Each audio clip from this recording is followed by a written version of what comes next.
केवल शिक्षा के ऊपर ही काम नहीं किया, गांव देहात में रहने वाले लोग, आप लोग मजबूत हो इसके लिए गांव में भूमि जो है वो पट्टा पे दिलवाई। ये केवल बहन जी के शासनकाल में हुआ।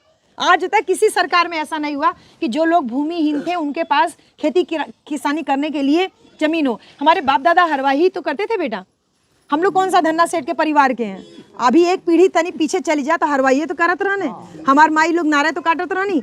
यह तो काम रहा और काम का रहा है, एक अलावा कोनो काम ना रहा ना। सब अपनी अपनी जाति के पैसा में लगे हुए थे। लेकिन धन्य है बहन जी का, धन्य है मान्यवर कांसीराम साहब का, धन्य है कि बहुजन समाज पार्टी का, जिसने आपकी और हमारी समस्या को जाना, हम लोगों को जमीन पट्टे पे दिया। और इसके साथ ही साथ बहन जी ने तमाम जो आपके जैसे युवा बच्चे हैं, आप लोगों को पढ़ाने के लिए फ्री में कोचिंग सेंटर खुलवाए। जैसे अंबेडकर भवन, तमाम सभी जिलों में लगभग एक अंबेडकर हॉस्टल बनवाया।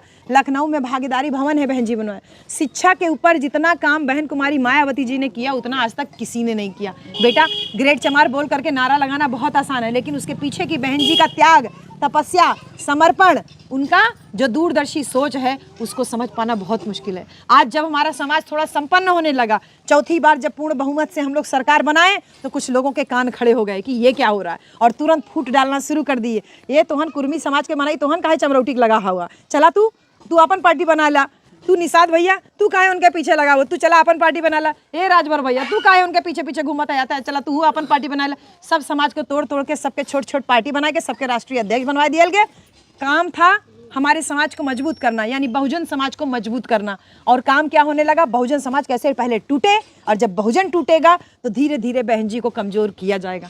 लेकिन एक बात का ध्यान रहे कि बहुजन समाज में भले तोड़फोड़ मचा लीजिए आप, लेकिन बहन कुमारी मायावती जी को तोड़ पाना इतना आसान नहीं है।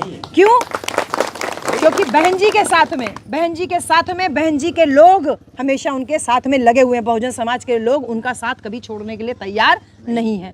अपने जीते जी हम सभी लोग बहन जी के मिशन के सिपाही बने रहेंगे। मान्यवर कांचीराम और बहन जी का जो सपना था बहुजन समाज को केंद्र की सत्ता तक पहुंचाना, ऐसे बाबा साहब उंगली से इशारा कर रहे हैं ना, वो उंगली से इशारा कर रहे हैं capture the temple of power, यानी कि संसद के ऊपर कब्जा करो। जो हमारा दुखों की मुक्ति का रास्ता संसद से होके जाता है, तो संसद पे कब्जा करने की उंगली जो इशारा कर रही है, उस इशारे को समझिए।